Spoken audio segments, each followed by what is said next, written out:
Hey, I can't believe I'm going to check in twice in one day. I'll keep my glasses on just in case there's any chats to show up. Who knows? I just got off of a chat with a friend of mine who we grew up in the same small town in rural Pennsylvania. And what was interesting about what came up was we talked about this little endeavor to make the world a kinder place, and the terminology I'm using as a subversive way to maybe draw attention to these interesting topics and natural urge to have more crucial conversations.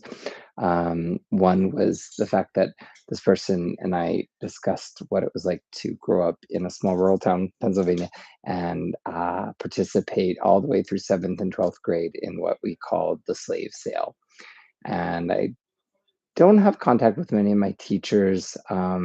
I'd like to do a little more digging on this, but I did do a little data research, and it seems like slave sales still happen in high schools as a fundraising event. Very interesting to think of the impact it has, especially on thinking back to my younger self, where we maybe had a couple pages on slavery. My parents were mortified that I wanted to watch the ABC miniseries Roots at the time. The way that our community kind of collectively turned its back on really doing any kind of proper education for the youth there. I just think of the way that this perpetuates the cycle of us not really knowing our history, not really being able to talk about our history, and not being able to speak to the places where we were misinformed or misguided.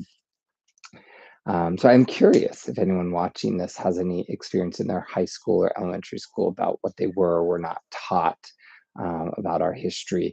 And especially as we come up to today, Indigenous Peoples Day, while also approaching November and Thanksgiving, what it means to really honor our ancestors, what it's like to own, our past, not because we are responsible for our past, but we're responsible for cultivating a deeper appreciation for some of the misgivings, atrocities, horrific things that are happening then, because they're really perpetuating the horrific atrocities that are happening now.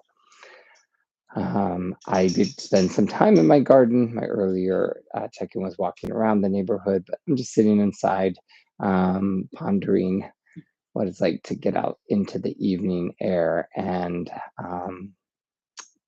think of the shadow work that we are required to do here.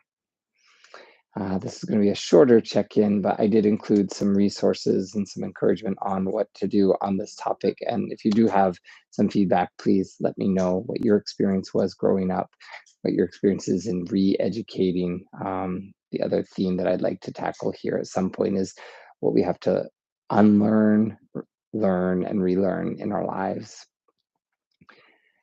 Settling into an evening of restoration, I do hope that we touch the land, we appreciate being part of this earth, what it means to belong to each other, and just gently, compassionately nudge one another here to keep on keeping the conversations, dialogues open.